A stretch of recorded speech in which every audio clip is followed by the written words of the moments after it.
মজার আচার, বলছি খেতে খেতেই মরে যাই।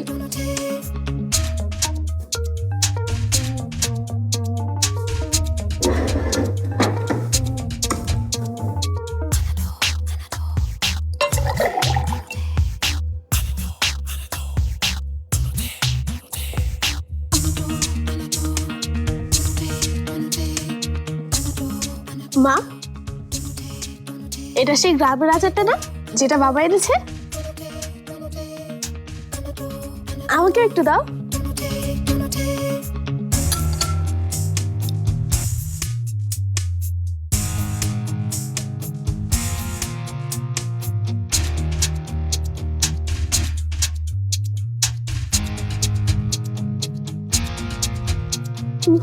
দারুণ তো।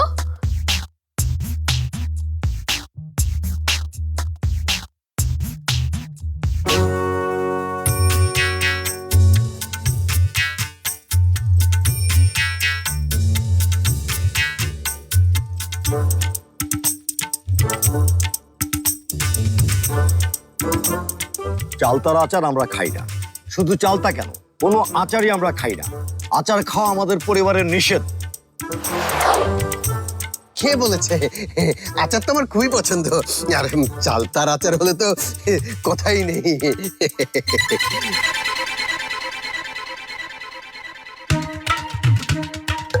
বাবা, বাবা, আচারের বাম নিয়ে কোথায় যাচ্ছেন? এই আচার তোমাদের না খাওয়াই ভালো মা। কি বলেন বাবা? আচারটা তো খুবই টেস্টি, মনে হয় অর্গানিক। আপনি একটু খেয়ে দেখেন। ও মা, ঝামেলা আছে। আরে কোনো ঝামেলা নেই। আরে আরে দেন না বাবা, আরে দেন তো। ও করছোটা কি? বললাম তো ঝামেলা আছে। ঝামেলাটা কি? সেটা তুমি বুঝবে না মা। আরে কি, এটা কি হলো? দাদা ভাইকে একলা খাওয়ার প্ল্যান করছে? এটা কিন্তু ভীষণ অন্যায়। বাবা একলাই কেন খাবে? আমরা কি বলেছি যে তাকে ভাগ দেব না? বাবা, হ্যাঁ? তুমি গ্রাম থেকে যে আচারটা এনেছো ওটা দাদা ভাই জোর করে নিয়ে গেল, আর বললো আমাদের খেতেই দেবে না। কি খেতে দেবে না মানে?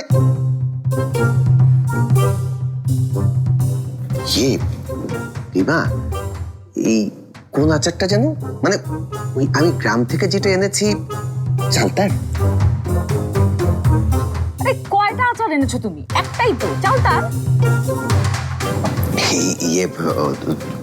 ওই আচারটা না তোমাদের খেতে হবে না। আমি বাজার থেকে এর চেয়ে ভালো আচার তোমাদেরকে কিনে দেবো।